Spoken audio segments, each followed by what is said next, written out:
Baiklah, bismillahirrahmanirrahim. Assalamualaikum warahmatullahi wabarakatuh. Selamat pagi Bapak Tasfiri dan rekan-rekan sekalian. Di sini kami dari kelompok 3 akan membawakan materi mengenai oksidan dan antioksidan pada bahan makanan. Di mana anggota kelompok kami, yaitu anggota kelompok 3 atau kelompok 9, yaitu dengan saya sendiri Atifah Zahra dengan NPM 65, kemudian ada Belia Nabila Reta dengan NPM 56, Bintang Maulana dengan NPM 17, dan Hoirul Anwar dengan NPM 13. Kemudian di sini kami memiliki sebanyak 5 pokok bahasan, yaitu yang pertama mengenai pengertian oksidan dan antioksidan, kemudian klasifikasi oksidan dan antioksidan, makanan yang mengandung oksidan dan antioksidan, peran oksidan dan antioksidan dalam kesehatan, dan yang terakhir adalah bagaimana cara menganalisis antioksidan dalam bahan makanan dengan metode DPPH. Baiklah, untuk materi yang pertama akan disampaikan oleh Hoirul Anwar, kemudian materi yang kedua akan disampaikan oleh Bintang Maulana, materi yang ketiga akan disampaikan oleh Belia Nabila Reta, dan materi yang keempat akan disampaikan oleh saya sendiri. Baiklah, kepada Hoirul Anwar saya persilahkan. Baiklah, untuk materi yang pertama yaitu mengenai pengertian dari oksidan dan antioksidan. Oksidan atau yang biasa disebut dengan radikal bebas adalah molekul oksigen yang tidak stabil dan reaktif karena memiliki satu atau lebih elektron yang tidak berpasangan yang terdapat di orbita terkeluarnya. Radikal bebas bersifat sangat tidak stabil sehingga molekul ini mudah bereaksi dengan senyawa lain. Molekul ini berusaha menangkap elektron dari molekul lain untuk mencapai kestabilan sehingga bila tidak terkontrol terjadilah reaksi berantai yang pada akhirnya dapat mengakibatkan kerusakan pada sel. Reaksi ini akan berlangsung terus-menerus dalam tubuh dan akan mengakibatkan berbagai penyakit. Mekanisme terbentuknya radikal bebas dapat dimulai oleh banyak hal, baik yang bersifat endogen maupun eksogen.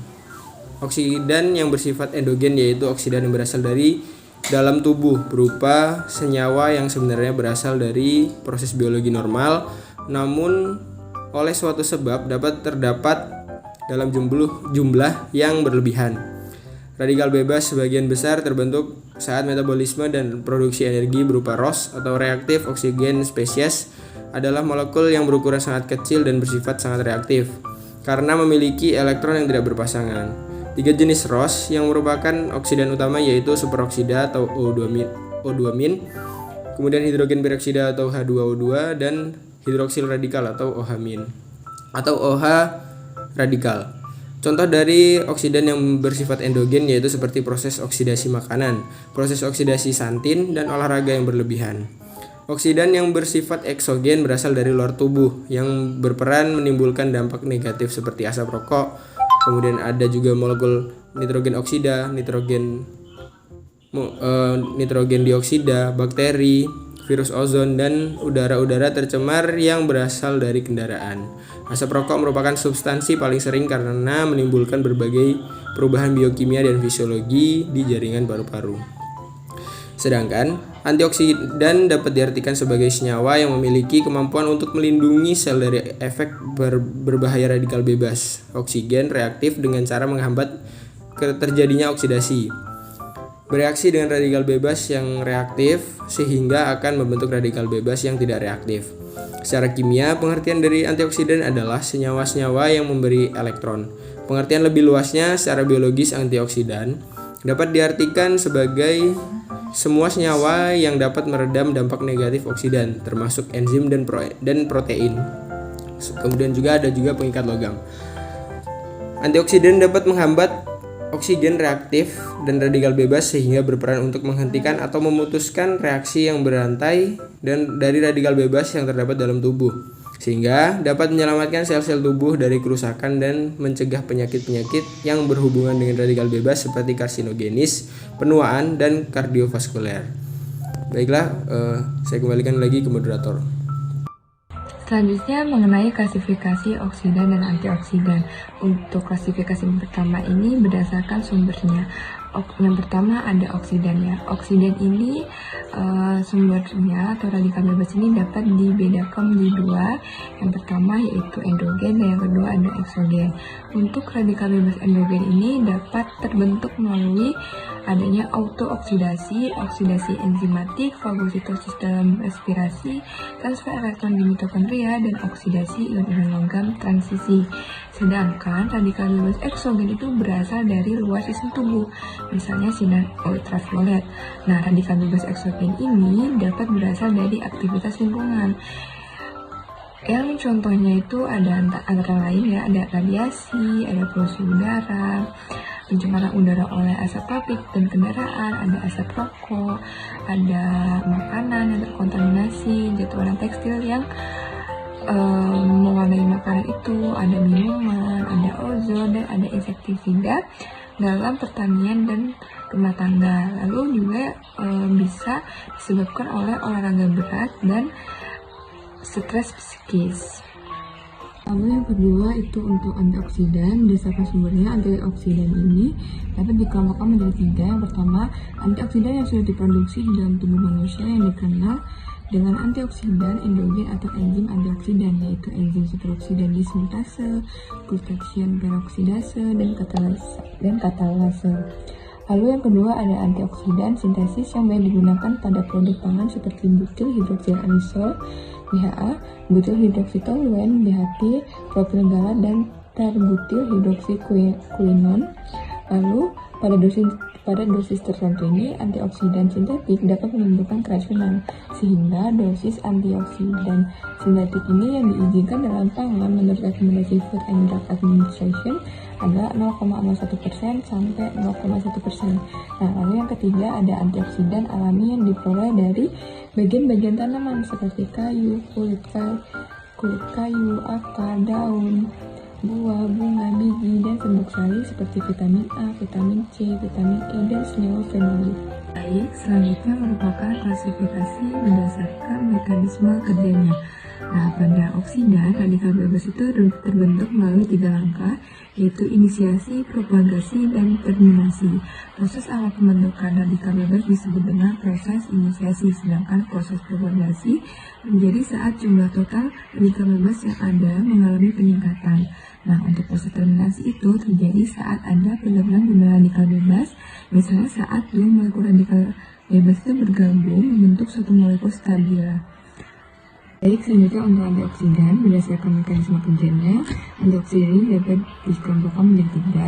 Yang pertama ada antioksidan primer, yang dimana antioksidan yang bekerja dengan cara mencegah terbentuknya radikal bebas baru dan mengubah radikal bebas menjadi molekul yang tidak merugikan. Contohnya adalah transferin, ferritin, dan albumin.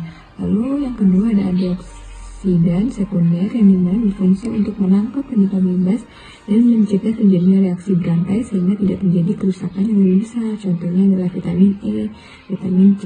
Nah, yang ketiga itu ada antioksidan tersier. Ini merupakan senyawa yang akan memperbaiki sel dan jaringan yang rusak karena serangan radikal bebas. Contohnya enzim metionil sulfoksida redutase yang memperbaiki DNA pada penderita kanker. Selanjutnya yaitu jenis-jenis makanan yang mengandung oksidan dan antioksidan. Yang pertama, makanan yang mengandung oksidan atau radikal bebas. Makanan yang mengandung oksidan dapat ditemukan pada makanan tertentu, misalnya seperti fast food atau makanan cepat saji dan makanan kemasan atau kaleng, yang diprediksi berpotensi meninggalkan racun dalam tubuh sebab jenis makanan ini berlimpah lemak dan mengandung pengawet. Para ahli pangan, gizi, dan kesehatan menyebutkan makanan yang berlemak dapat menjadi sumber radikal bebas dalam tubuh, yaitu suatu molekul atau atom apa saja yang sangat tidak stabil karena memiliki satu atau lebih elektron yang tak berpasangan. Makanan yang mengandung radikal bebas ini berbahaya karena amat reaktif mencari pasangan elektronnya. Jika radikal bebas ini sudah terbentuk dalam tubuh, maka akan terjadi reaksi berantai dan menghasilkan radikal bebas baru yang akhirnya jumlahnya terus bertambah. Selanjutnya akan menyerang sel-sel tubuh kita sehingga terjadilah kerusakan jaringan yang akan mempercepat proses penuaan. Selanjutnya yaitu makanan yang mengandung antioksidan. Ada beberapa makanan yang merupakan sumber antioksidan yang sudah diuji menggunakan metode Periodic Reducing Antioxidants Power atau FRAP, yakni makanan yang mengandung vitamin A, C, E, K, serta jenis-jenis antioksidan yang dapat kita temukan pada sayuran, kacang-kacangan, dan buah. Berikut ini beberapa bahan makanan yang mengandung antioksidan tinggi. Yang pertama ada coklat hitam. Dark coklat atau coklat hitam mengandung lebih banyak mineral dan antioksidan daripada coklat biasa. Penelitian menunjukkan bahwa coklat hitam memiliki kandungan antioksidan hingga 15 milimol per 3,5 ons atau 100 gram yang sangat bermanfaat untuk kesehatan. Kemudian ada kacang pecan. Kacang pecan ini adalah sumber lemak dan mineral yang sehat, plus mengandung antioksidan dalam jumlah tinggi. Berdasarkan analisis FRAP, kacang pecan mengandung hingga 10,6 milimol antioksidan per 100 gram. Kemudian ada blueberry. Blueberry ini memiliki 9,2 milimol antioksidan per 100 gram. Beberapa penelitian menunjukkan bahwa blueberry ini mengandung jumlah antioksidan tertinggi di antara semua buah dan sayur yang biasa kita konsumsi. Kemudian ada strawberry. Strawberry ini menyediakan hingga 5,4 milimol antioksidan per 100 gram. Kemudian ada goji berry. Berdasarkan analisis FRAP, goji berry ini mengandung antioksidan 4,3 milimol per 100 gram. Selanjutnya ada kale. Kale ini dianggap sebagai salah satu sayuran hijau paling bergizi dikarenakan mengandung vitamin A, K, dan C serta menyediakan kandungan antioksidan hingga 2,7 milimol per 100 gram. Kemudian ada kubis. Kubis ini kaya akan vitamin C, vitamin K, dan vitamin A. Kemudian kubis ini terdapat kandungan antioksidan. Nah, antioksidannya ini pada kubis merah memiliki 2,2 milimol antioksidan per 100 gram. Kemudian ada kacang-kacangan. Nah, kacang-kacangan juga merupakan salah satu sumber antioksidan nabati terbaik. Analisis FRAP menemukan bahwa kacang hijau mengandung hingga 2 milimol antioksidan per 100 gramnya. Selain itu, beberapa jenis kacang seperti kacang pinto mengandung antioksidan khusus yang disebut dengan kaempferol. Selanjutnya, ada peranan oksidan dan antioksidan pada kesehatan. Makanan yang mengandung oksidan atau radikal bebas sangat tidak baik untuk kesehatan. Makanan yang berpotensi menyebabkan oksidan dalam tubuh adalah makanan cepat saji atau kaleng karena banyak mengandung pengawet. Zat oksidan yang terbentuk secara alami saat terjadi proses metabolisme di dalam tubuh.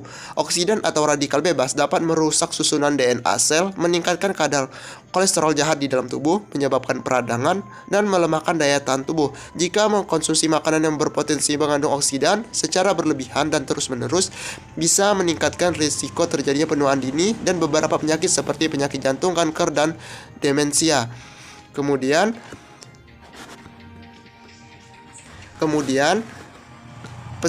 peran antioksidan bagi tubuh adalah untuk melindungi sel-sel dari kerusakan akibat radikal bebas. Untuk bisa memperoleh manfaat tersebut, kita perlu mengkonsumsi beragam sumber makanan yang mengandung antioksidan.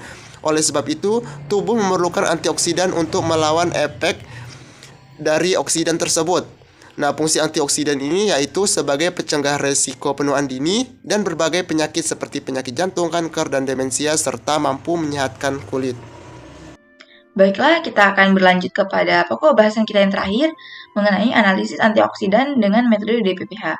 Jadi, untuk menganalisis suatu bahan makan itu dapat berperan sebagai antioksidan atau tidak, kita dapat melakukan analisis, yaitu dengan cara analisis aktivitas antioksidan dengan salah satu metode yang terkenal, yaitu metode DPPH. Jadi, apa itu DPPH? DPPH itu merupakan suatu partikel radikal bebas yang dapat bereaksi dengan senyawa yang dapat menurunkan atom hidrogen sehingga dapat berguna untuk pengujian aktivitas antioksidan komponen tertentu dalam suatu ekstrak. Nah, nantinya itu kita akan mereaksikan antara DPPH ini dengan sampel yang akan kita uji aktivitas antioksidannya. Nah, ada beberapa kelebihan dan kekurangan dari metode DPPH ini. Yang pertama, kita akan membahas kelebihannya dulu. Jadi untuk kelebihan, metode DPPH ini merupakan metode yang mudah, cepat, dan sensitif untuk pengujian aktivitas antioksidan suatu senyawa tertentu atau ekstrak tanaman.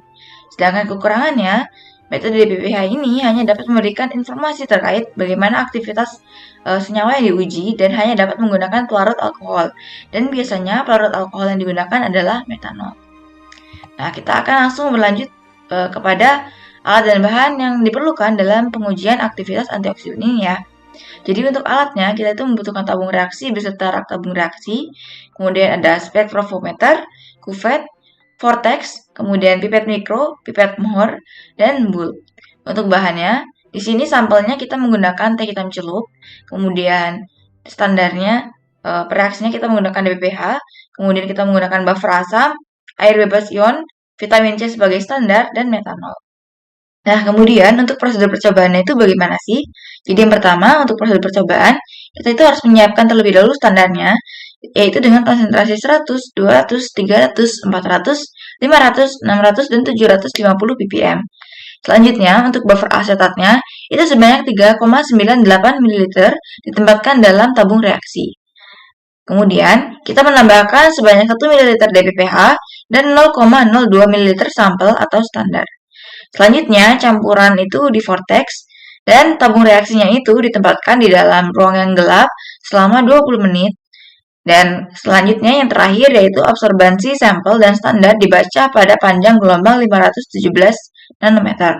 Nah, untuk hasilnya, itu nanti kita membaca absorbansi dari standar dan kita membandingkan antara absorbansi standar dengan absorbansi sampel yang kita gunakan dan kita bandingkan antara panjang aktivitas antioksidan dari sampel dengan literatur. Dan kita dapatkan hasilnya bahwa sampel teh hitam ini mengandung aktivitas antioksidan. Begitu. Jadi dapat disimpulkan bahwa teh hitam ini merupakan salah satu bahan makanan yang berperan sebagai antioksidan. Nah, begitulah presentasi dan penyampaian materi dari kelompok 9. Kami akhiri. Wassalamualaikum warahmatullahi wabarakatuh.